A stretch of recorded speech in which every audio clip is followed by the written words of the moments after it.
Halo semuanya, selamat datang di rekaman dari minggu kelima dari Eastern Art Review. Di minggu ini kita bakal melanjutkan dan menutup sesi kita di pembahasan tentang Chinese Art. Dan kali ini kita akan bersinggungan dengan periode di mana Chinese Art membuka diri sebagai negara ya, dan mereka juga mengalami banyak sekali hal yang goncangan-goncangan pada sisi politik, termasuk juga konflik sebetulnya dengan orang-orang Eropa, yaitu kira-kira orang Inggris ya, terutama secara mayoritas. Tapi di luar itu juga mereka menerima banyak perubahan, yang artinya mereka menerima banyak budaya-budaya yang baru, dan juga ada banyak teknologi yang diserap sama mereka, termasuk salah satunya masalah woodblock print, atau di bahasa Indonesia kita kenal sebagai cukil kayu ya, atau cetak dengan tablet kayu. Nah, kita coba lihat dulu, meneruskan cerita yang sudah ada dari minggu lalu ya. Kita bakal mencoba mengingat lagi yang lalu ada rentetan kekaisaran dinasti ya, jadinya ya banyak dinasti-dinasti itu.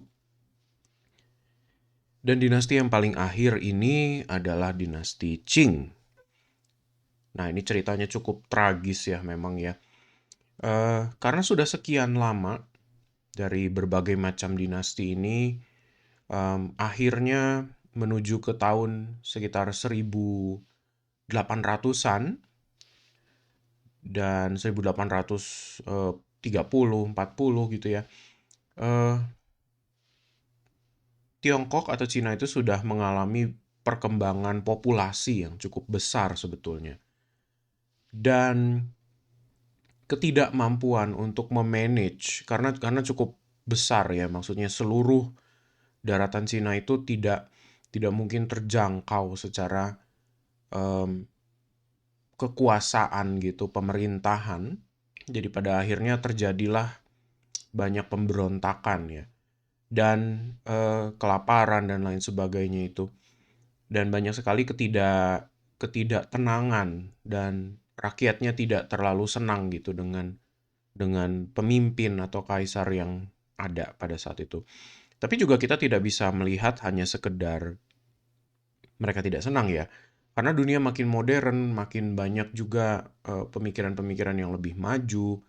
Jadi sebetulnya di periode ini kita melihat juga ada apa Cina yang nanti diduduki oleh Jepang gitu. Cuman saya tidak akan bahas di sini karena itu udah masuk ke titik-titik sejarah yang cukup spesifik ya. Kita mau mencoba untuk berfokus ke seninya aja. Tapi pokoknya ada banyak sekali lah pengaruh-pengaruh dari luar ya. Nah, tapi satu hal yang bikin lumayan tragis ceritanya adalah ada emperor terakhir atau kaisar terakhir dari Cina ini. Dan namanya adalah Puyi di situ. Dia dipilih jadi dia naik tahta ya, maksudnya ya. Pada umur yang cukup kecil gitu, masih masih sangat muda sekali. Dan bahkan dia tidak mengerti apa-apa, tiba-tiba udah dijadikan emperor gitu. Jadi ini ada filmnya, kalau kalian mau tahu kira-kira cerita detailnya, silsilahnya, boleh coba dicek filmnya, posternya yang di sebelah kanan, The Last Emperor. Dan ini berakhirnya tragis memang ya. Jadi dia ditangkap ketika periode pemerintahan baru sudah ada, di penjara, dan pada akhirnya kalau nggak salah dia bunuh diri atau gimana gitu, karena nggak bisa, apa ya, jadi kehidupannya hancur lah gitu dari semua kebiasaan yang tadinya mungkin disanjung-sanjung, diagungkan gitu ya, tiba-tiba hancur berantakan semuanya. Nah, itulah kira-kira persinggungan terakhir Cina dengan em, kekaisaran yang masih sifatnya tradisional gitu. Nah, Qing Dynasty ini karena kelemahannya tadi, ada sekian banyak permasalahan yang tidak bisa diselesaikan, pada akhirnya kekuatan mereka untuk melindungi diri jadi berkurang ya, sangat lemah.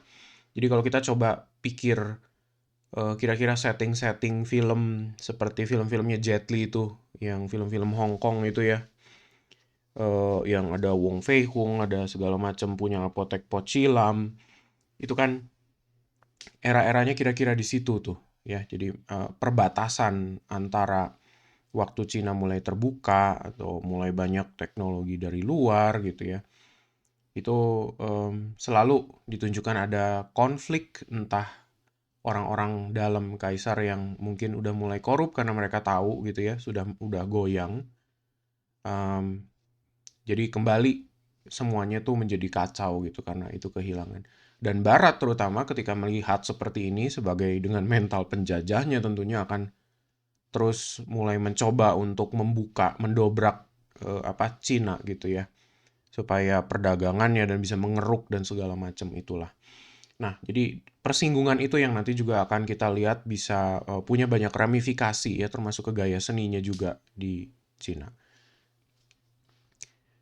Kita perlu ingat juga karena dia terbuka ya, dan perusahaan usaha untuk mendobrak itu oleh Inggris, maka ada beberapa wave opium wars sebetulnya, perang opium ya, yang terjadi di Cina tuh. Kita perlu ingat dulu ketika Inggris berdagang dengan Cina, mereka mencoba untuk membeli dari Cina berbagai macam hal ya. Jadi maksudnya porselen lah, sutra dan lain sebagainya, tapi Cinanya tidak mau membeli barangnya Inggris gitu. Jadi pada akhirnya ada sebuah ketimpangan ya.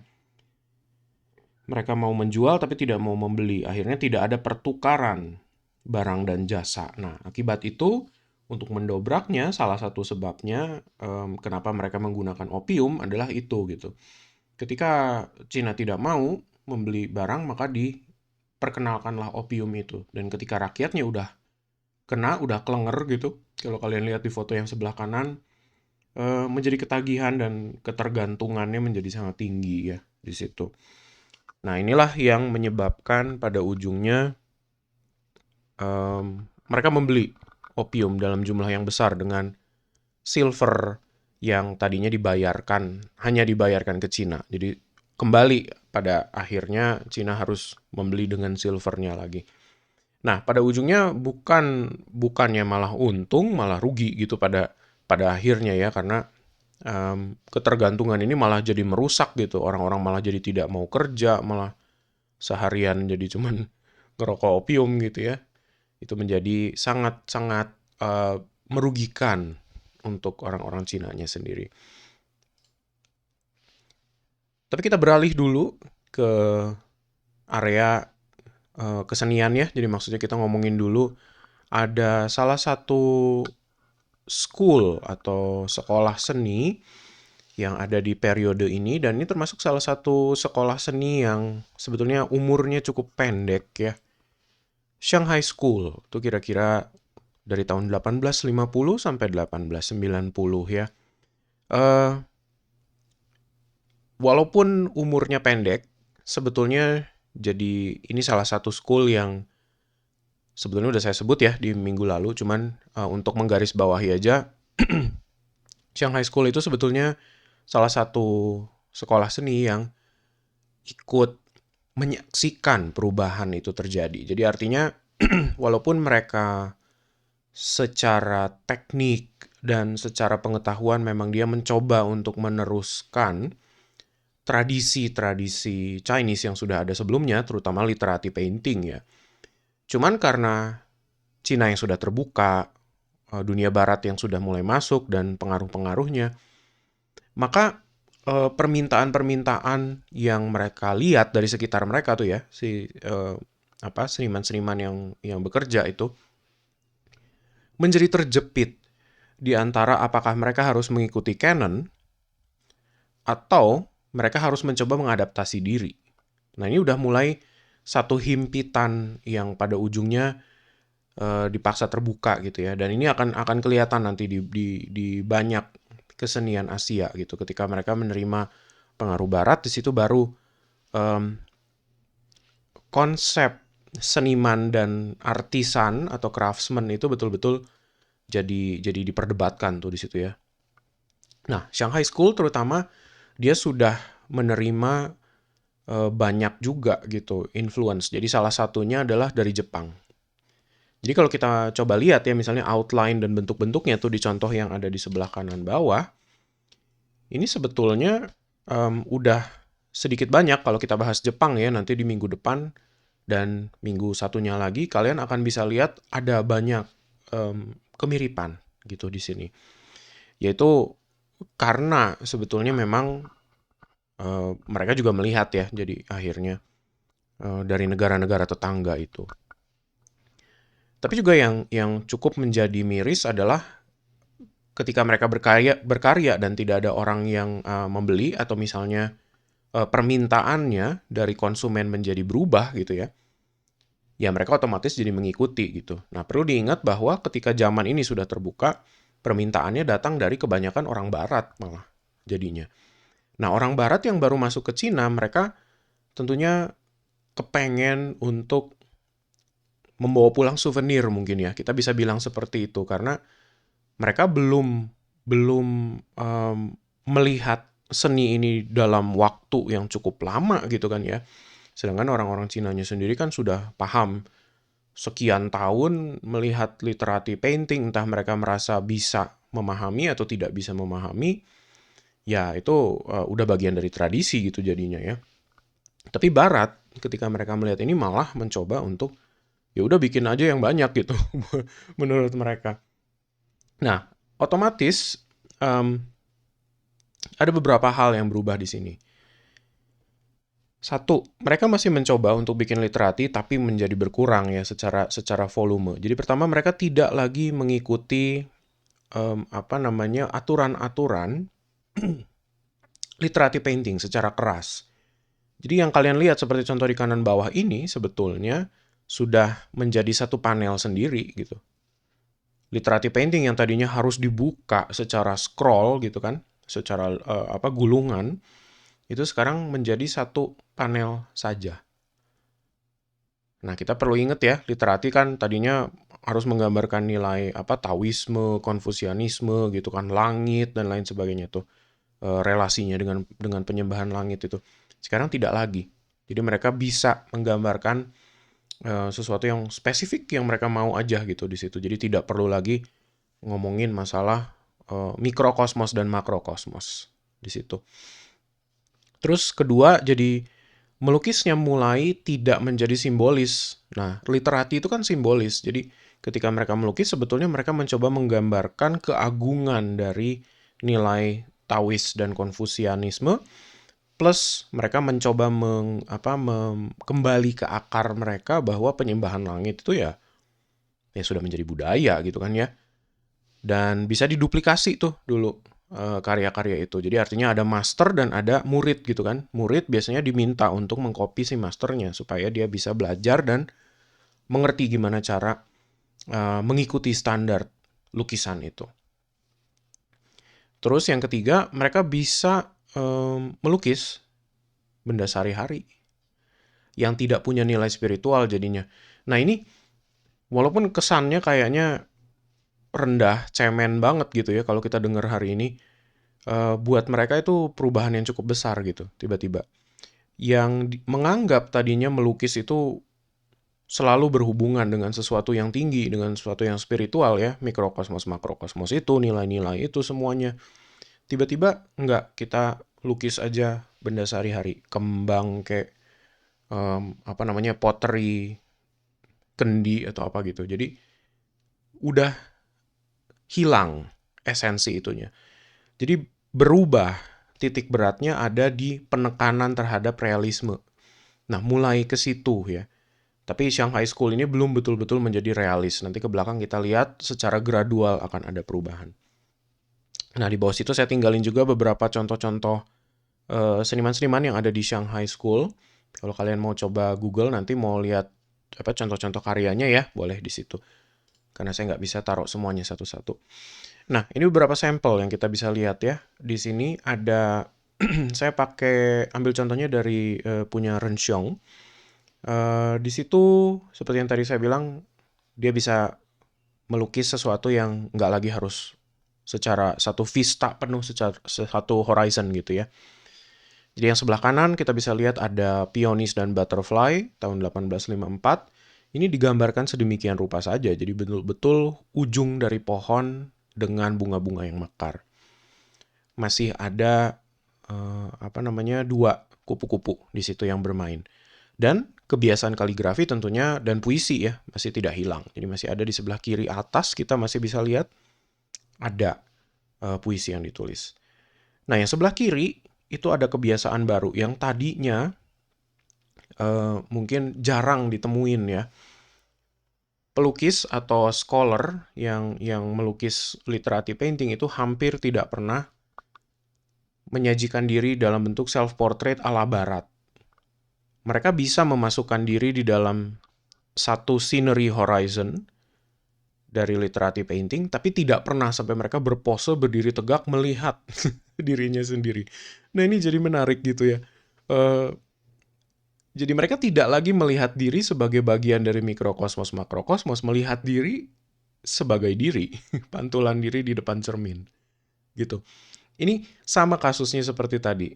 Ketika melukis benda-benda yang sehari-hari, itu tiba-tiba esensi tingginya, besarnya, luhurnya hilang, luntur. Gitu ya, tiba-tiba menjadi itu. Tapi tetap walaupun demikian rupa, puisi masih tetap ada. Nah itu saya tidak bisa baca isi puisinya apa dan saya nggak tahu gitu ya perenungannya seperti apa. Mungkin dalam, mungkin tidak gitu. Ya, karena saya nggak ngerti Mandarin. Ya, contoh kedua, ini ada salah satu orang yang juga ada di buntut-buntut akhir dari Kekaisaran Qing, ya. Ini bukan orang Chinese, ini orang Itali, Giuseppe Castiglione. Orang ini sebetulnya datang sebagai salah satu misionaris dari order Jesuit, jadi seorang Katolik ya sebetulnya dia. Dan ketika dia masuk, dia mencoba untuk belajar awal-awalnya. Dia mengantarkan salah satu lukisan, kalau saya nggak salah, untuk diberikan ke emperor, salah satu kaisar di dinasti Qing itu. Sebelum Puyi tentunya, sebelum Puyi. Dan dia diterima dengan baik, dia mencoba untuk belajar, melukis, dan lain sebagainya, dan pada akhirnya dia memutuskan untuk tinggal di sana. Dan dia menjadi royal painter, jadi pelukis yang khusus melayani orang-orang elit ya, orang-orang elit dan kaisar itu sendiri. Nah, kalau di Cina mungkin dia dikenal namanya dengan Lang Shining. Jadinya bukan karena sulit ya untuk orang Cina untuk menyebut Giuseppe Castiglione gitu. Nah, tapi ini jadi menarik ya kalau kita lihat sudah mulai ada percampuran tuh. Ini realisme banget bisa dilihat gambaran bunga yang ada di tengah. Terus yang sebelah kanan ada Emperor Qianlong tahun 1758 di situ.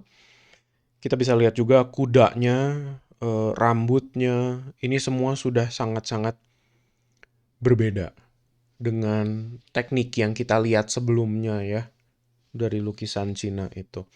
Jadi udah setengah dari trik yang ada di sini sebetulnya udah percampuran antara trik Renaissance jadinya. Dari Itali ya yang dibawa sama mereka. Nah, walaupun tadi Giuseppe Castiglione itu bukan bagian dari Shanghai School, tapi tentunya dia juga melihat banyak pengaruh ya dari luar. Nah, berikutnya karakteristik dari Shanghai School. Pertama, mulai ada yang namanya abstraksi di situ, employs abstraction di dalam brush strokes. Nah, kita perlu ingat bahwa lukisan Cina itu sebetulnya tidak bisa dilepas dari kebiasaan kaligrafi ya. Jadi melukis dan menulis buat mereka itu menjadi salah satu kesatuan. Cuman bedanya satu karakter dan satunya lagi menggambar bentuk secara visual. Tapi bentuk visualnya pun digambarkan lewat brush menggunakan trik-trik kaligrafi sebetulnya gitu. Nah, di mana bedanya sekarang yang zaman dulu dengan yang sekarang? Nah, kalau yang dulu setiap bentuk itu dicarikan bagaimana cara menggoresnya lewat kuas. Sekarang karena mereka sudah bersinggungan dengan Barat, artinya Barat punya trik gitu ya untuk membuat trik-trik visual yang seolah-olah membentuk permukaan batu atau permukaan tanah gitu ya. Ini jadi jelas kalau kita lihat di sebelah kiri bawah. Area ini sebetulnya menjadi abstrak. Bayangkan kalau kalian hanya melihat semua coretan-coretan kuas yang ada di bawah sini ya. Jadi kita tidak memperhitungkan semua daun-daun yang ada di atas nih misalnya, hanya melihat ini tidak akan make sense buat kita. Ini apa gitu. Nah, ini abstraksi maksudnya jadi mengarah seperti ini gitu ya, karena bukan lagi mencari tarikan-tarikan kaligrafis dari brush, tapi sudah memikirkan gimana sih kita membuat efek visual gitu lewat brush. Itu jadi ada perbedaan yang cukup besar ya. Buat kita yang awam mungkin kalau kita dengar begini kayaknya, dulu juga udah ada gitu. Nah, ini kan perubahan di pemikiran sebetulnya jadinya ya. Dasarnya betul-betul dijungkir balikan gitu. Ketika tadinya harus betul-betul strict mengikuti aturan, tiba-tiba hilang prinsip-prinsip itu. Nah, kira-kira gitu. Jadi sama, dia juga bisa melukis objek sehari-hari ya, kalau untuk Shanghai School. Jadi minim sekali dengan ide-ide seperti perenungan dan apa gitu. Jadi udah diturunin gitu, udah di tone down cukup banyak sampai tidak lagi dipermasalahkan gitu. Oke, berikutnya kita bicara tentang perang sipil yang ada di Cina di situ. Nah, ini rentang waktunya cukup panjang ya, 1927 sampai 1950. Kalau kita bicara, tentunya di akhir dinasti Qing tidak langsung terjadi civil war ya. Jadi memang orang-orang Cinanya sendiri juga mulai merasa tidak tenang, merasa resah. Jadi mereka mulai mencoba untuk mengambil kuasa gitu ya, mengambil alih kepemimpinan, dan mereka mau menentukan sendiri arah jalan atau arah hidup dari negeri Cina itu sendiri. Tapi komunisme baru tercetus atau baru terjadi ya, teraplikasi di seluruh daratan Cina itu kira-kira 1943. Jadi kalau dinasti Qing buntut-buntut akhirnya mungkin di 1890, 1880 akhir itu sebetulnya masih belum masuk ya di periode-periode perang sipil ini. Tapi yang saya perlu highlight di sini adalah sudah mulai terbentuk dua faksi besar, yaitu Partai Komunis dan Partai Nasionalis atau yang disebut namanya Kuomintang di situ. Nah, pemimpinnya tentunya kita udah bisa lihat dua orang. Partai Komunis Mao Zedong, terus udah gitu nasionalisnya ada Chiang Kai-shek di situ. Nah, setelah si dinastinya betul-betul hancur itu, keduanya ini tadinya cukup aman-aman aja gitu ya, tidak terjadi perang, damai-damai aja. Tapi karena perbedaan pendapat itu, Partai Nasionalis dianggap tidak tidak kuat gitu. Jadi sampai pada hari ini juga kan murni sepenuhnya mayoritas berkuasa adalah Partai Komunis ya kalau di sana di Cina itu. Dan berujung di tahun 1943 semua orang-orang ini didorong ke pengasingan jadinya. Dan mereka turun ke Taiwan. Yang kita kenal dengan Taiwan hari ini itu sebetulnya adalah hasil pelarian dari orang-orang nasionalis, partai nasionalis gitu. Makanya nggak aneh kalau sampai hari ini kita lihat Taiwan merasa tidak ingin untuk digabungkan kembali dengan Cina. Karena sudah ada perbedaan pendapat ya, yang mana nasionalis lebih terbuka, komunis menutup diri. Tapi tentunya komunis yang hari ini beda sama yang ada di tahun-tahun itu. Oke, ketika berkuasa dan revolusi Cina terjadi di tahun 43, Mao Zedong itu sebetulnya mengadaptasi banyak pemikiran dari Marxis dan sosialis Rusia ya. Jadi kita ngomong tentang Lenin dan Stalin, Leninisme dan Stalinisme di situ, yang akhirnya diadopsi menjadi komunisme sepenuhnya. Nah, selama perubahan dari kekuasaan ini di revolusi Cina, karena titik utamanya yang kita udah tahu dari komunisme adalah seperti namanya, komunis gitu. Komun itu kan orang-orang. maka titik kuasa utama ada di rakyat dan demi kesejahteraan rakyat. Maka apapun yang dianggap borjuis, apapun yang dianggap kapitalis, apapun yang dianggap elitis, semuanya dihancurkan atau mencoba untuk dipaksa untuk dibagikan ke rakyat. Jadi orang yang kaya nggak akan mungkin jadi kaya lagi karena semua kekayaannya dicaplok, diturunin, dibagi-bagi ke rakyat. Seperti itu.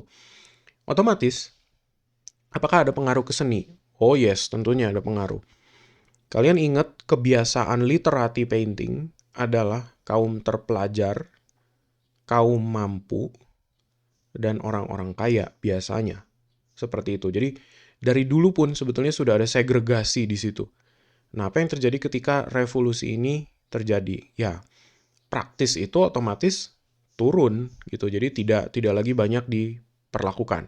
Tapi apakah mereka melakukan pembakaran dan lain sebagainya? Mungkin, saya nggak tahu secara detail apakah terjadi pemusnahan massal, saya rasa mungkin enggak. Tapi tidak lagi dijunjung tinggi sebagai sesuatu yang kayaknya harus diprioritaskan sebagai identitas dari Cina.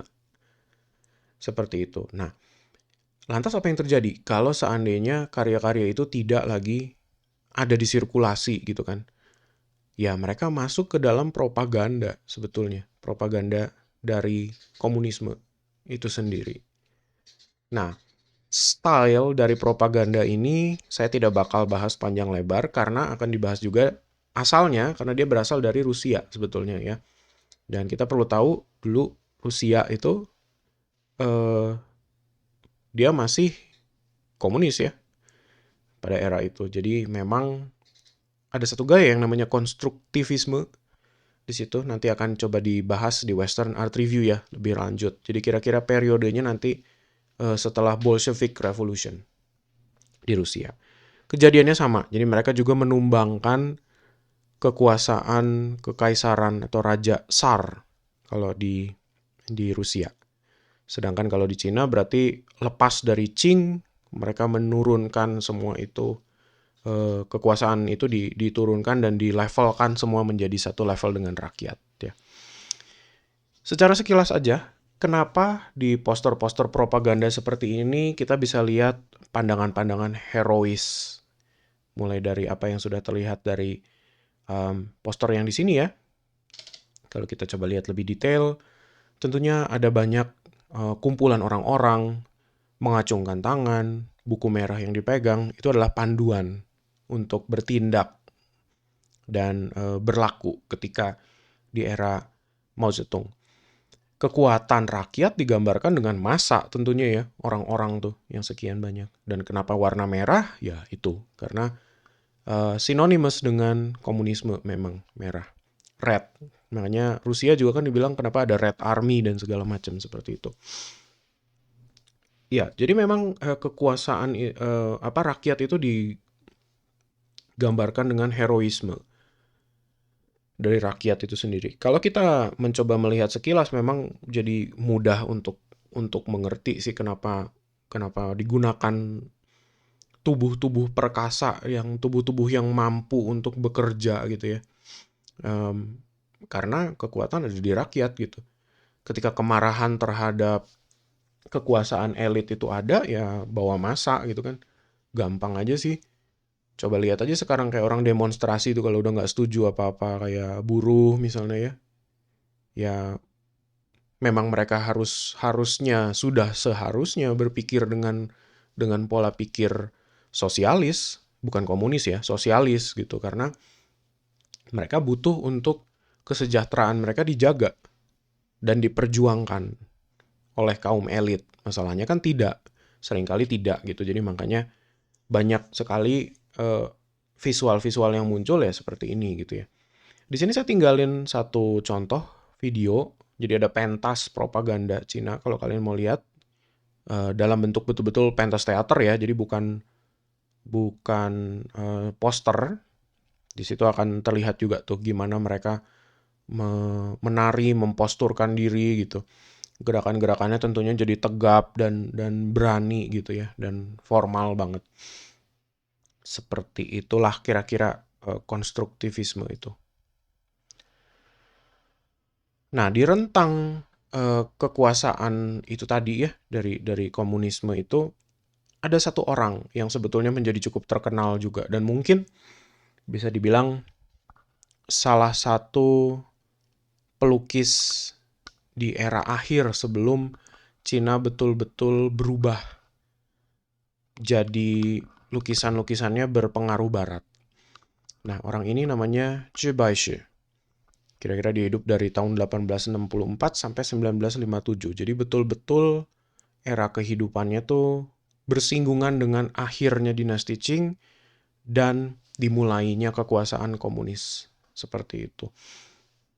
Nah, untuk mengerti Zhi Baixi, kita mesti mengingat juga ya tradisi literati tadi itu. Pertama, Zhi Baixi itu tidak mendapat pendidikan formal untuk menjadi seorang seniman atau seorang craftsman gitu ya. Jadi dia betul-betul mencoba belajar otodidak, jadi dia punya buku yang dia temuin, dia belajar dari situ sendiri. Bukunya tentunya saya lupa judul bukunya apa, tapi dia sebuah buku yang menggambarkan ini ya apa, mengajarkan standar-standar literati painting itu. Sepanjang hidupnya sebetulnya Zhi Baixi itu dari desa, salah satu desa di Hunan.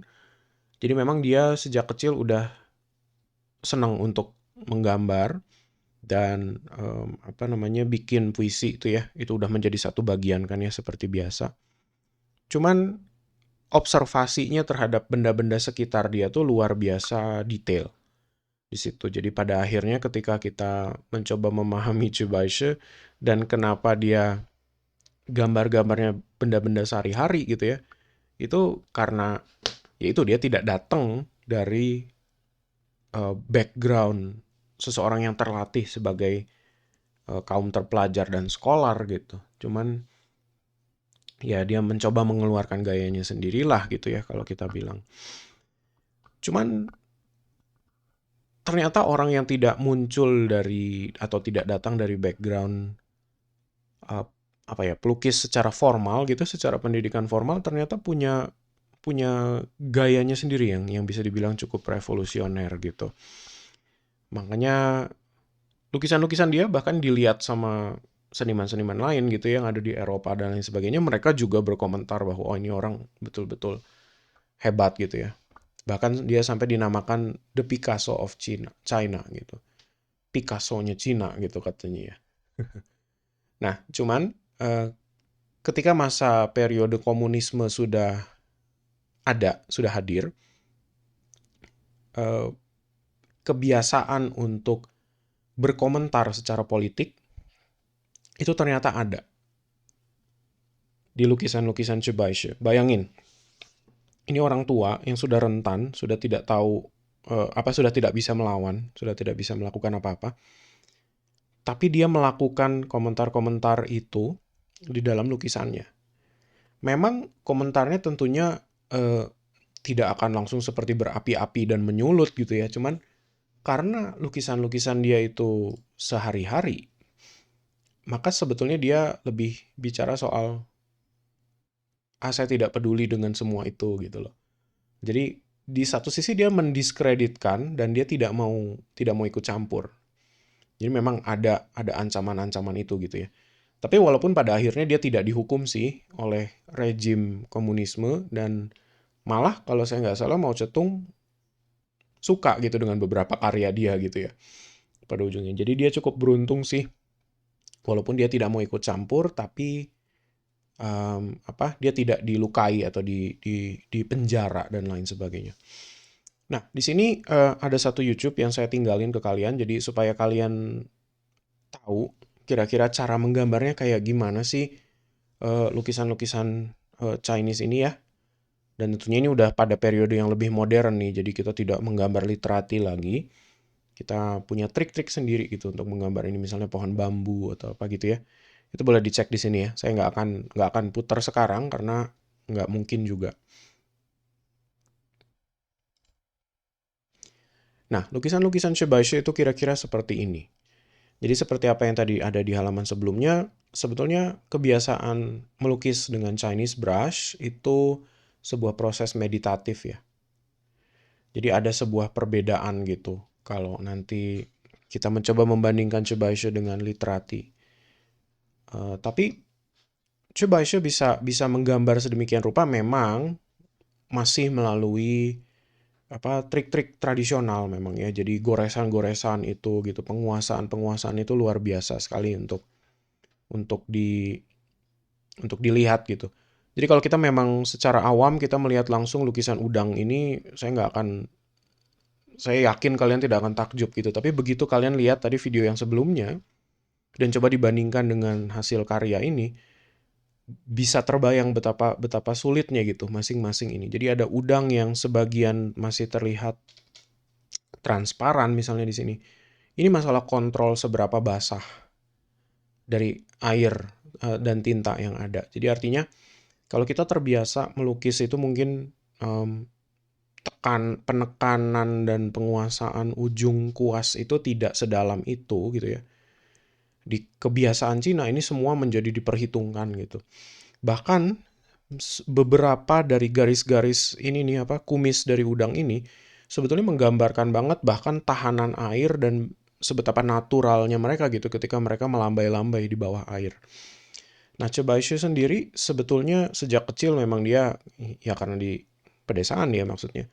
Ketika dia dapat udang itu memang dia taruh di baskom, dia amatin sampai berjam-jam untuk mempelajari esensi bentuk dari si udang itu sendiri dan rasa pergerakannya. Jadi kalau kalian lihat bagaimana si badan udang itu meliuk dan lain sebagainya, itu dari hasil pengamatan yang begitu jeli gitu setelah sekian lama ya. Ya jadi itu yang luar biasa dari Chubaishi. Selain itu mulai ada penekanan pada pergerakan. Nah, brush strokes juga seperti Shanghai School menjadi lebih abstrak. Jadi artinya mencari efek aja gitu ya.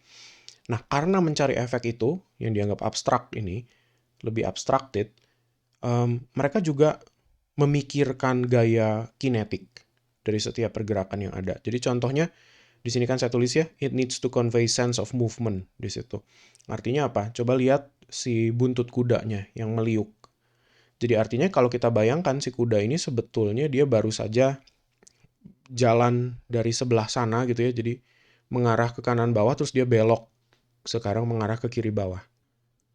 Gitu. Dan kakinya masih terus bergerak. Ini ada rasa momentum kan ya jadinya di situ. Nah, ini yang sekarang mulai diperhitungkan jadinya tuh ada rasa itu gitu. Nah, tentunya masih ada orang-orang lain yang kira-kira di periodenya Chibaishi juga ada satu orang yang namanya Shu Beihong nanti. Itu dua-duanya juga punya lukisan-lukisan kuda ya, nanti di belakang ada contohnya. Gitu. Nah, tapi secara anekdot nih misalnya penguasaan-penguasaan itu tetap bisa loh kita gambarkan ya. Dan menariknya dari Chinese brush painting, ink painting itu sebetulnya dia penguasaan masalah gelap terang ya dan sense of movement gitu, dia bisa bikin itu gitu loh. Jadi walaupun misalnya ini ada alien gitu kan ya, karakter-karakter yang tidak pernah ada gitu kan dari di zaman Cina tapi bisa loh dibikin gitu. Itu jadi menarik ya. Nah, jadi kita perlu bicara apakah dengan gara-gara dia menuju lebih modern sekarang, apakah prinsip-prinsip itu ditinggalkan semuanya? Oh, enggak juga. Kita perlu lihat sekarang ada satu konsep yang namanya sushi di situ.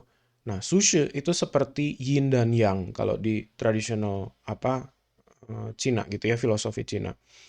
Kan kita ingat lagi kalau yin dan yang itu kan dua polar opposite ya. Jadi artinya terang gelap, panas dingin, jahat baik, matahari bulan, lain sebagainya gitu ya. Semua polar opposite yang ada. Sushi kalau di dalam lukisan Cina, dia berbicara tentang masalah yang ada dan tiada, existing dan non-existing. Lagi-lagi, ini yin dan yang ya sebetulnya. Sekarang kita coba bandingin. Apakah lukisan di barat, tradisi Yunani dan Renaissance misalnya ya, apakah mereka menggunakan teknik yang sama dalam artian sushi? Enggak, beda. Kalian juga akan dapat nanti pembahasan itu ya, yang namanya sfumato di Western Art Review. Cuman saya coba bandingin aja sekarang. Sfumato, kalau misalnya kita lihat di Mona Lisa, itu dia menggunakan gradasi warna. Jadi artinya gini, sesuatu yang kelihatannya lebih gelap, itu biasanya karena dia lebih dekat dengan mata. Jadi pengalaman menggambarkan kejauhan kalau di barat adalah berdasarkan optik mata kita ketika kita melihat ke kejauhan.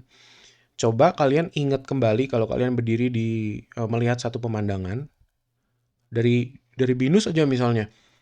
Coba kalian lihat ke kejauhan sana, apa yang terjadi? Makin berkabut nggak kelihatannya? Apalagi Bandung penuh polusi ya. Jadi memang pasti berkabut ya. Nah, sfumato tuh seperti itu gitu loh. Jadi semakin jauh, mau berpolusi apa tidak, sebetulnya mata kita akan mendeteksinya seperti seolah-olah itu ada kabut gitu ya. Jadi di dalam bentuk visual lukisan, maka triknya adalah mengurangi warna tersebut. Nah, kalau sushi beda. Karena gini, bukan diterangin warnanya, tapi dia melebur ke warna dasar dari kertas. Kelihatannya remeh-temeh gitu kan kalau kita ngomongin gini. Tapi masalahnya ada dan tiada gitu kan. Bukan masalah mengisi ruang itu. Kalau di sfumato semuanya diisi, cuman bedanya warnanya diterangin. Sehingga terbentuk efek asap atau kabut. Kalau di sushi malah tidak diisi sama sekali.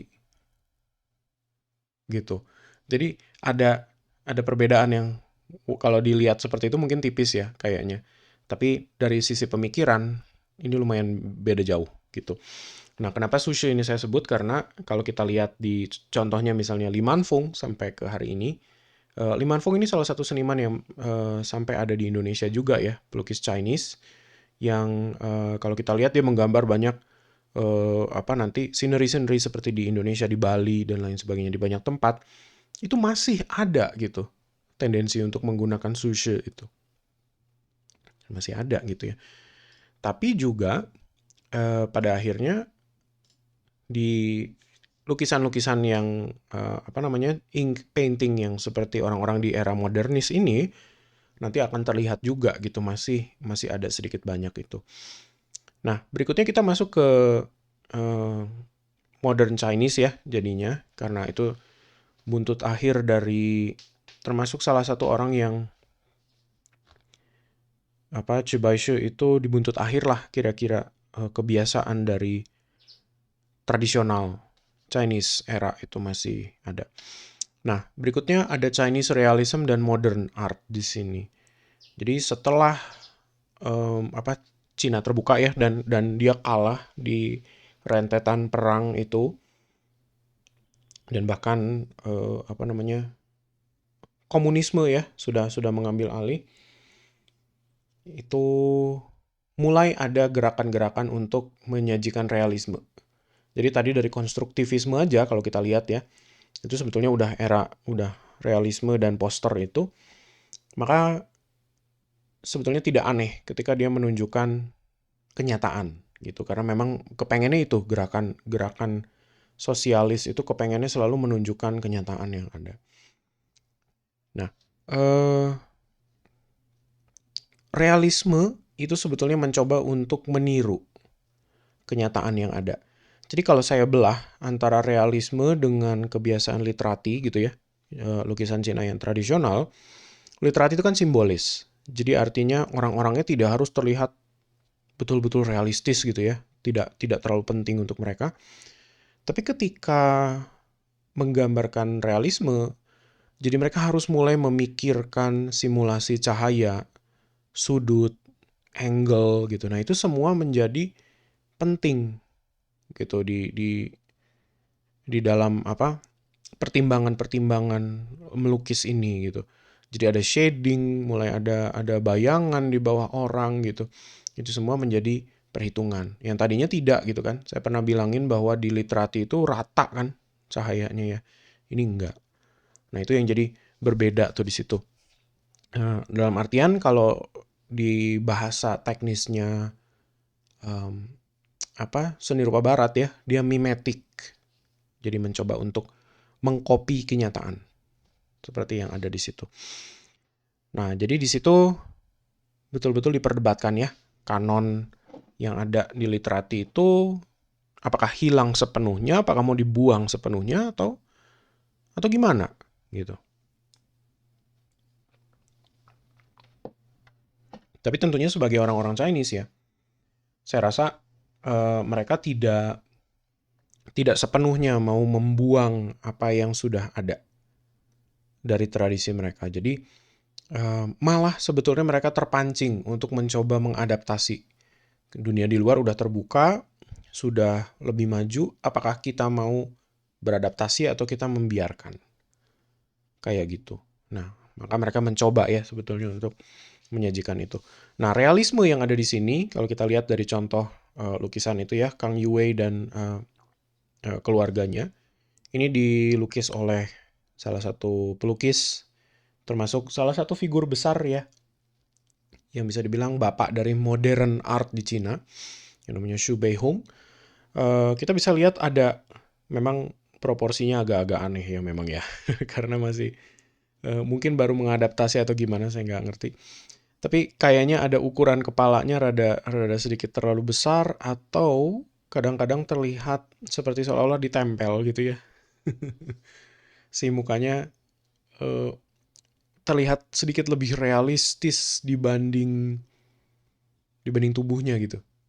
For some strange reason gitu ya. Jadi kelihatannya aneh. Itu juga saya nggak ngerti kenapa.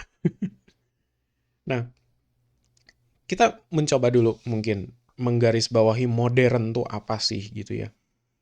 Eh, istilah modern art itu kira-kira kalau dari rentang tahun, kita bicara tentang seni yang ada di tahun 1860-an, 1860 sampai ke 1950-60-an lah.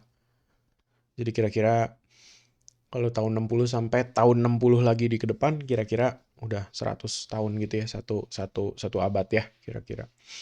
Ya, modern art itu secara definisi mencoba untuk meninggalkan tradisi lama. Di barat pun begitu definisinya. Mencoba untuk meninggalkan tradisi lama dan mengejar kemodernan atau modernisme. Artinya, pemikiran modernisme itu percaya bahwa progres itu selalu secara absolut pasti baik. Pasti baik. Ketika didengar begini memang di zaman kita sekarang belum tentu gitu ya. Tapi menurut mereka dulu di tahun-tahun itu mereka merasa bahwa kita harus memodernisasi diri gitu. Harus bikin lebih baik. Itu barat ya. Ini definisi dari barat. Jadi jiwa-jiwa untuk terus bereksperimen, mencoba sesuatu yang baru, itu kan progres gitu. Jadi pemikiran modernisme itu inti utamanya. Jadi selalu harus mencoba. Makanya kalau kita lihat tuh dari ada Fauvisme di bawah ya, ada The Turning Road oleh André Derain. Itu juga permasalahan gimana kita berprogres, bereksperimen dengan warna gitu. Gimana kalau kita semua pakai warna-warna tajam, warna-warna primer gitu. Apa yang terjadi? Terus Van Gogh juga menggambar bereksperimen dengan kenapa bunganya harus bentuknya realistis. Kenapa nggak bisa hanya apa namanya secara sketsa pikiran saja gitu. Selama dia representatif dan bisa dimengerti, kenapa tidak gitu kan ya. Nah, itu kan bagian dari modernisme tuh semuanya tuh, keinginan untuk selalu berprogres untuk mencari sesuatu yang baru jadinya.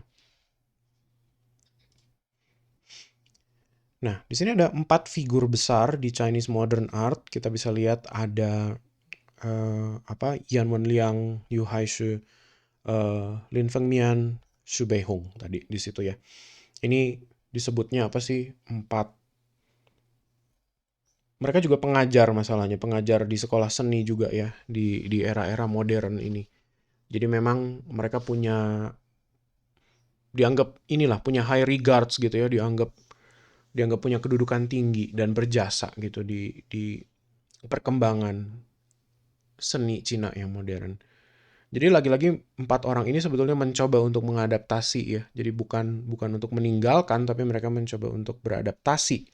Gimana sih seni Cina itu bisa bisa mengikuti zamannya gitu, nggak ketinggalan. Cuman tentunya karena perubahan yang terjadi, di situ saya highlight di poin keempat paling bawah, publik yang udah selama ini terbiasa melihat painting literati gitu ya, yang selalu mengandung Konfusio Taois nilai-nilai itu, tiba-tiba menjadi hilang gitu kan. Dan mereka jadi bingung sebetulnya, ini cara bacanya gimana gitu. Karena ketika dihilangkan itu semua dan udah lihat aja tampangnya tanpa perlu merenung terlalu dalam gitu, merenungkan nilai-nilai di belakangnya. Secara sekilas mungkin gampang gitu ya. Udah dilihatnya nggak usah pakai gitu-gituan lagi gitu, dilihat bentuknya aja. Tapi kan udah sekian lama orang terbiasa melihat begitu kan jadi repot ya jadinya. Nah, ini salah satu sampel kalau kita lihat ya dari Xu Beihong sendiri ketika dia bikin dengan Chinese ink, brush ink itu jadi tradisional dalam sense tradisional. Dia menggambarkan itu di kertas Xuan paper atau kertas beras itu biasanya disebutnya. Kita masih bisa lihat ya di situ ada brush strokes yang lumayan kasar akibat dari brush dari tradisional Cina. Tapi begitu dia mulai beralih tuh ke Western style, jadi dia pakai kuasnya mungkin masih pakai kuas Cina, saya nggak tahu atau dia udah ganti ya. Tapi kita udah mulai ngeliat tuh ada perhitungan perspektif di situ. Dia mulai kudanya jadi dibikin lebih realistis, tiga dimensional. Terus dia sudah mulai menambahkan detail-detail di tanahnya gitu ya. Terus sampai pada akhirnya dia menambahkan warna lewat watercolor di situ. Nah ini udah terlihat gitu ya, sedikit-sedikit perubahan-perubahannya.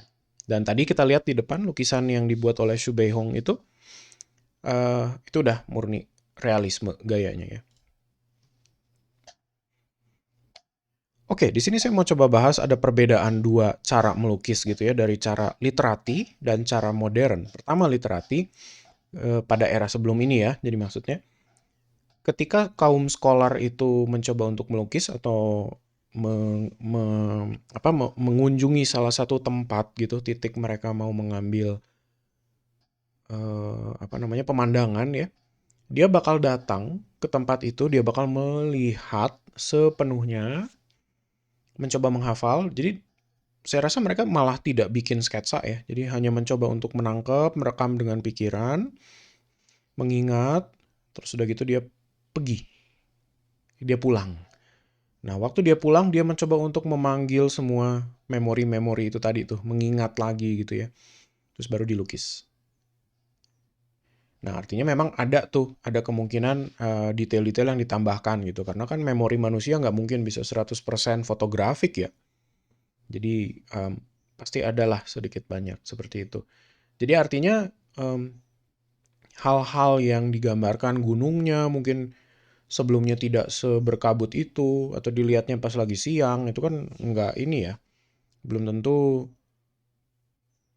tentu seperti itu penampilannya ketika ada di scroll gitu ketika sudah selesai. Sedangkan kalau modern dia malah mencari area yang merepresentasikan kenyataan itu sendiri. Jadi artinya langsung keluar, langsung bawa easel, kalau bisa langsung ngelukis gitu. Kalau bisa, tapi kan ternyata enggak gitu kan. Jadi kebanyakan juga mereka melihat, mereka menyatat, terus udah gitu dia kembali mencoba menggambar. Karena untuk membuat realisme yang sebegitu detail itu tidak mungkin diselesaikan di luar. Kecuali nanti kita bicara tentang impresionisme, oke lah kalau itu bisa. Tapi realisme nggak bisa. Karena lagi-lagi detail sekali gitu ya.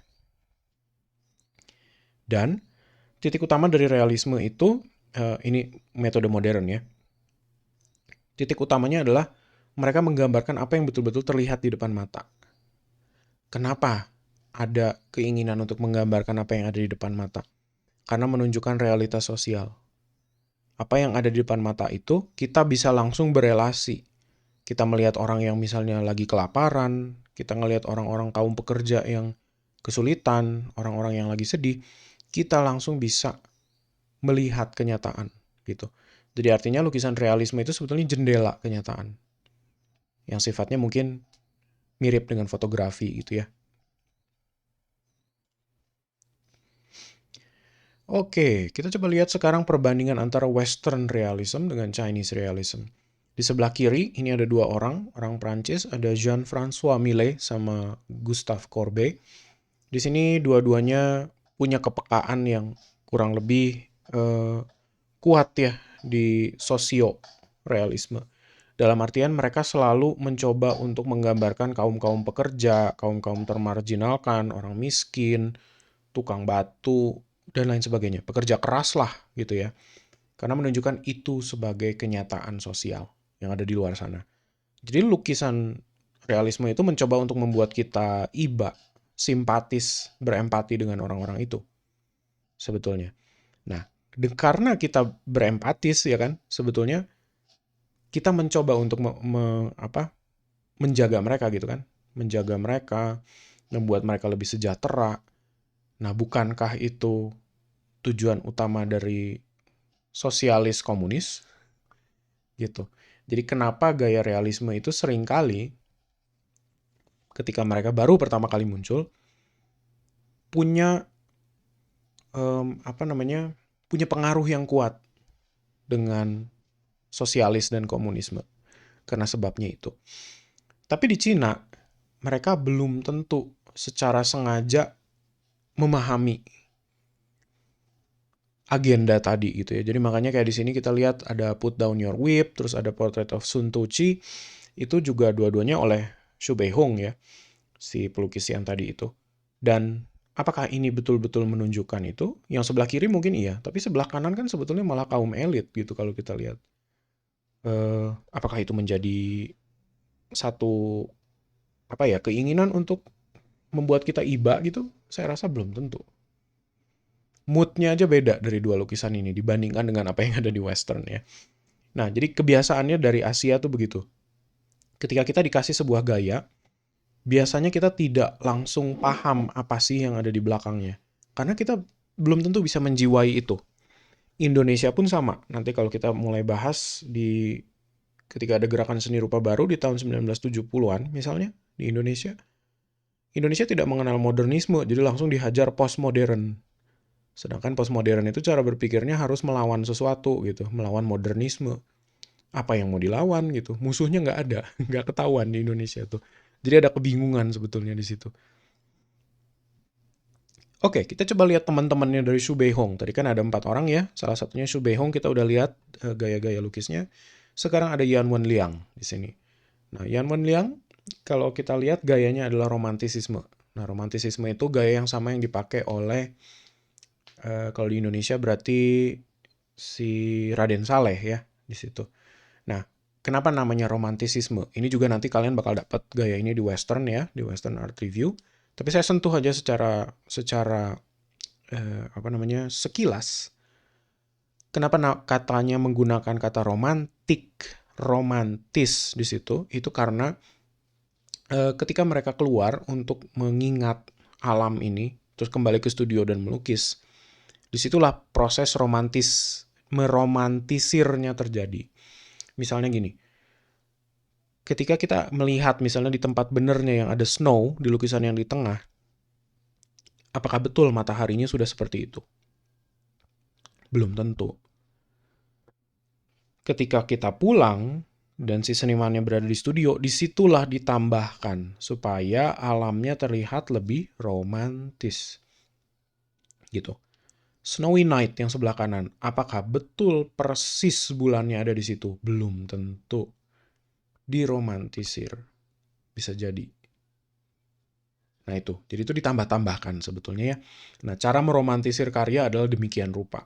Gitu. Jadi kalau realisme mencoba untuk menunjukkan apa yang ada, romantisisme menambah-nambahkan justru. Tapi menambahkan supaya efeknya lebih emosional ya, artinya gitu.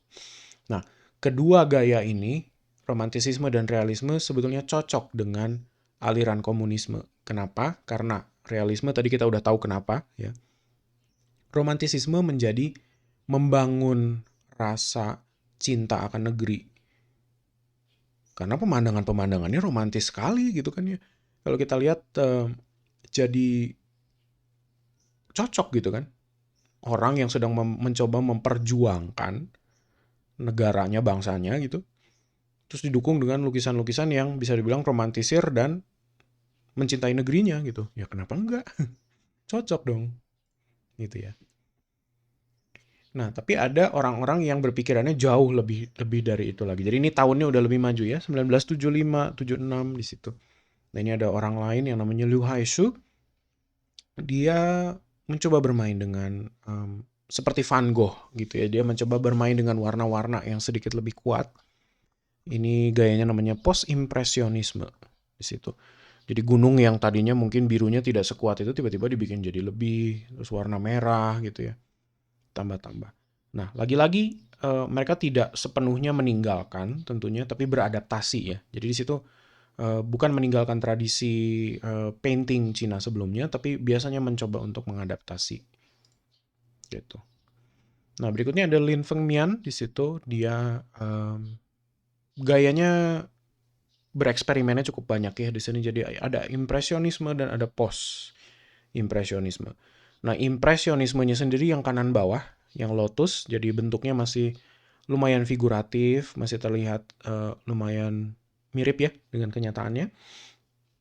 Tapi yang post impress dia sudah mulai bermain dengan bentuk-bentuk yang relatif lebih simplistik gitu karena dia menggabungkan elemen yang ada dari Chinese art ya lewat goresan-goresan itu yang relatif simple tapi warnanya punya banyak permainan-permainan gitu. Lady in Blue terutama tampaknya udah tidak realistis lagi orangnya. Jadi itu ada sebuah tendensi untuk dipermainkan seperti itu demi eksperimentasi ya sebetulnya. Oke, bagian terakhir dari lecture ini adalah Shanghai. Jadi kalau kita lihat um, ini sebelum ya. Jadi sebelum komunisme di tahun 1943 itu betul-betul berkuasa. Di era-era waktu semuanya terbuka ini, kota Shanghai termasuk salah satunya juga seperti Hong Kong, itu kota yang banyak berisi orang-orang asing, foreigners ya, dan ekspatriat. Jadi mulai dari orang Rusia yang turun, orang Eropa, orang Inggris, orang Prancis lah, banyak yang turun ke situ. Jadi terutama karena kelemahan dari pemerintah itu dan apa ya, mereka tidak bisa mengontrol lah, membatasi orang. Jadi lumayan kesulitan di situ ya. Jadi kalau kita lihat dari petanya saja, di situ ada banyak banget area-area yang dipecah-pecah ya. Di situ ada French settlement dan lain sebagainya. Orang Prancis terutama nanti akan terlihat punya bobot yang cukup besar dalam mempengaruhi seni yang ada di situ. Di dekat tahun 1920 nanti 1910, 1920 itu ada Art Deco ya. Nanti yang kita coba lihat di situ. Nah, jadi kota Shanghai itu sebetulnya sudah terbuka dari dulunya, kecuali pada waktu komunisme nanti. Ketika komunisme turun, maka Cina menutup diri dan orang-orang itu semuanya diusir-usirin. Dan banyak hal yang kayaknya berbau barat itu tiba-tiba disupresi ya, ditekan gitu. Tapi Shanghai sejak dulu adalah pusat dari perdagangan dan ekonomi, termasuk konsumerisme. Apa yang terjadi secara seni di Shanghai di tahun kira-kira 1850-an gitu ya, terus sampai ke 1920, 30. Ini sorry, durasinya saya agak loncat-loncat ya, karena kalau saya bahasnya dari awal mengikuti durasi nanti jadi malah groupingnya, kategorinya malah jadi aneh. Jadi Shanghai di tahun 1850 sampai ke 1930-an gitu kira-kira termasuk dianggap sebagai salah satunya capital of art. Kalau buat di Cina ya. Karena ya kita udah bisa lihat seni propaganda kalau di masa perang sipil ya tidak dibikin untuk konsumsi massa pada umumnya gitu ya jadinya ya. Karena ya untuk keperluan propaganda dan perang saya rasa bukan untuk dinikmati, di-enjoy gitu jadinya ya. Di era ini Cina mengenal proses wood block printing modern. Jadi sebetulnya Jepang juga nanti ada gaya yang namanya ukiyo-e. Kita bakal coba lihat di minggu depan atau 2 minggu lagi. Nah itu kira-kira akan menunjukkan trik dalam mencetak gitu. Nah, cetakan itu bisa dilihat di di kipas-kipas yang sudah ada itu ya. Jadi cukil kayu itu mereka akan coba bikin dulu satu blok cetakan, terus nanti dioles dengan tinta, di-roll dengan tinta, terus dicetak. Nah, mungkin nyetaknya harus berulang kali karena ada beberapa layer ya dengan warna yang berbeda. Nah, itu yang kira-kira nanti akan ditunjukkan. Saya nggak tahu mata kuliahnya masih ada atau enggak. Kalau di BINUS, seharusnya dulu sih mereka mencoba ya untuk bikin itu. Tapi anyway, seni di Shanghai karena kita lihat ada banyak orang dari luar, maka sebetulnya permintaan lagi-lagi untuk souvenir ya dan aksesoris fashion. Dan pada tahun itu hampir semua orang bawa kipas. Mayoritas lah gitu, nggak semuanya sih. Mayoritas bawa bawa kipas sebagai ya aksesoris gitu. Nah, ini kira-kira wood block print itu seperti apa? Jadi dibikin dulu dari kayu, sebuah cetakan, terus nanti tinggal dikasih tinta dan nanti dicetak gitu ya. Nah, jadi keuntungannya dari wood block print itu bisa dipakai berulang-ulang si penampangnya itu dan artinya bisa dipakai untuk mencetak buku, untuk selebaran dan untuk seni dan lain sebagainya gitu ya. Karena dia bisa dipakai berulang-ulang. Jadi itu sebuah komoditas yang bisa dipakai terus-menerus. Nah, ini ada contoh-contoh wood block print lagi juga gitu ya dari buku, dari apa.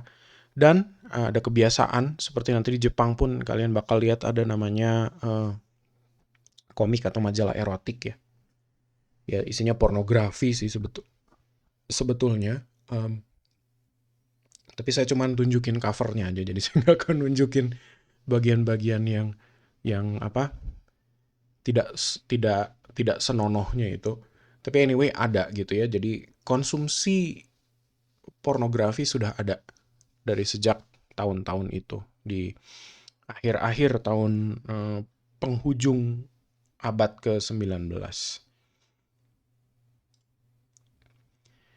Oke, nah mulai masuk di tahun 1910, 1920, di situ mungkin kalian udah banyak lihat ya di banyak restoran-restoran Chinese atau kafe-kafe tertentu yang punya tema seperti ini. Jadi saya bakal mengenalkan kalian ke salah satu gaya yang namanya Old Shanghai Poster atau disebutnya sebagai kalender poster gitu ya, kalender woman. Tapi kita kenalnya sebagai Old Shanghai Vintage Poster sebetulnya. Nah, ini keperluannya tentunya untuk advertising ya. Dan kebiasaan ini sebetulnya sedikit banyak masih terlihat di Indonesia juga. Jadi kalau kalian coba lihat desain-desain kalender-kalender itu yang ada di rumah makan Chinese atau apa, itu kan banyak ya yang ada panel-panel menunjukkan banyak ukiran-ukiran atau apa gitu ya. Terus ada iklan-iklan di situ. Ya itu masih kebiasaan yang sama yang terus didatangkan dari Old Shanghai ini. Jadi ini satu kebiasaan yang udah lama sebetulnya ya. Oke, kenapa jadi sedemikian rupa penampilannya nih? Karena di tahun 1910, 1920 di Prancis ada gaya Art Deco namanya. Dan gaya Art Deco itu sebetulnya secara sekilas dia mencoba untuk merayakan periode setelah Perang Dunia Pertama selesai. Jadi ada semacam euforia di mana uh, orang-orangnya merasa positif gitu ya. Dan ini udah selesai nih perang nih. Kita mencoba menghidupi hidup yang cukup makmur, penuh dengan kemewahan gitu ya. Perancis kan cukup kuat gitu ya pada era-era itu. Sebelum Perang Dunia Kedua lah. Jadi makanya kita melihat kenapa lukisan-lukisan Art Deco dan sedikit banyak arsitektur Art Deco tuh kayak di Braga kalau kalian coba perhatiin ya di Asia Afrika, Bioskop Majestic, Gedung Asia Afrika, Hotel Savoy Homan misalnya itu kan Art Deco semua ya di situ. Punya gaya yang mewah gitu ya karena itu gayanya dan jiwa dari gaya itu masih sama di situ. Nah, ini pun menular gitu ke vintage poster dari Old Shanghai. Pertama, karena sebetulnya ini pertemuan ya antara Barat dengan Cina. Perempuan-perempuan Cina yang tadinya mungkin terkungkung di rumah sebagai perempuan yang secara strict domestik gitu. Jadi ya masak aja, ngerawat anak, nggak pernah keluar, nggak pernah have fun, nggak bisa jajan, nggak bisa main gitu. Tiba-tiba teremansipasi gitu. Jadi mereka bebas keluar, mereka bebas menyajikan diri dengan cantik, mereka mau melakukan apapun boleh gitu ya. Em, Hal itu yang mencoba untuk dikeluarkan gitu. Itu persis perbandingannya seperti seorang seniman yang namanya Tamara de Lempicka. Ini dari Prancis ya. Nah, untuk Barat ketika mereka melihat Shanghai, Shanghai lama tentunya ya, old Shanghai, bukan Shanghai yang sekarang, itu sebagai salah satu tempat yang eksotik gitu. Jadi kalau kalau kita mencoba melihat tadi dari sisi Cinanya, sekarang saya juga nunjukin di tahun 1929 ada print yang diciptakan oleh salah seorang seniman dari Prancis, namanya Georges Barbier di situ. Dia menunjukkan ada itu judulnya Alice in the Opium Den. Jadi memang eh, apa namanya, ya mereka juga nyedot opium gitu ya, tapi dengan temanya Chinese di situ. Ya, jadi mereka menganggap Hong Kong, Shanghai itu sebagai jewel of the Orient, sebagai tempat yang ya eksotis lah untuk dikunjungin ya. Jadi salah satu bisa dibilang tempat yang menunjukkan sebuah sampel dari Asia yang eksotik gitu. Tapi ya tempat yang masih nyaman gitu untuk mereka kunjungin ya. Kurang lebih kelihatannya jadi seperti itu. Nah, itulah dia. Oke, karena sifatnya komersial gitu ya, murni untuk jualan. Nah, seperti ini kita lihat contohnya yang sebelah kanan, Pepsodent, odol ya. Itu jadi komersialisme muncul dari produk advertising memang ya pada ujungnya. Dan perempuan dijadikan sebagai objek atau diobjektifikasi dan dipandang secara seksual maksudnya untuk meningkatkan penjualan. Kan jadinya gitu ya. Hari ini juga praktek ini tentunya masih sangat kelihatan ya. Mau kita lihat dari iklan-iklan parfum misalnya atau apapun itu masih kelihatan banget gitu. Bagaimana laki-laki dan perempuan tentunya diseksualisir gitu ya, sangat-sangat disajikan supaya mereka diinginkan gitu. Dan era ini juga sering banget terlihat gitu ya di film-film seperti filmnya Jet Li dulu, filmnya Kung Fu itu yang dari Hong Kong itu juga banyak gitu ya mengambil era-era ini kira-kira.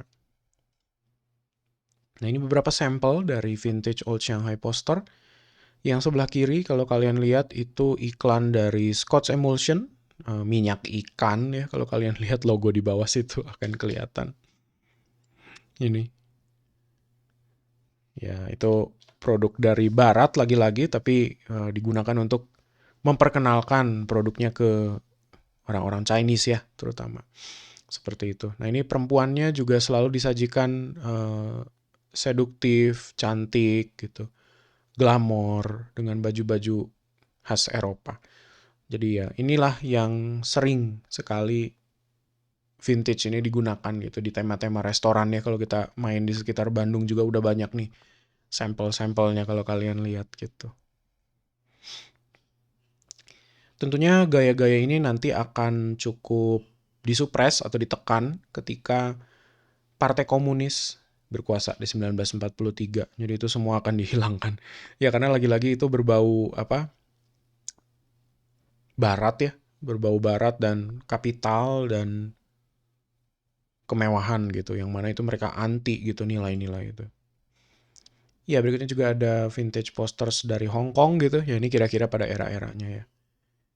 Jadi kedua area itu memang terbuka gitu untuk disajikan untuk terutamanya dinikmati oleh orang-orang barat ya dan mata dari barat itu sendiri. Ya, karena itulah sebetulnya ya. Jadi sedikit banyak Asia itu memang kita startnya slow dan kita dieksploitasi dulu oleh barat sampai nanti akhirnya bisa berdiri sendiri. Nah, itu ada hibriditas nanti ada konsep-konsepnya lagi sendiri ya di situ yang kita coba bahas dan kenapa seninya jadi sedemikian rupa. Ya, tapi segitu dulu untuk sekarang.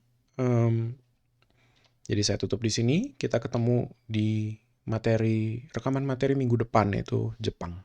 Ya, oke, thank you.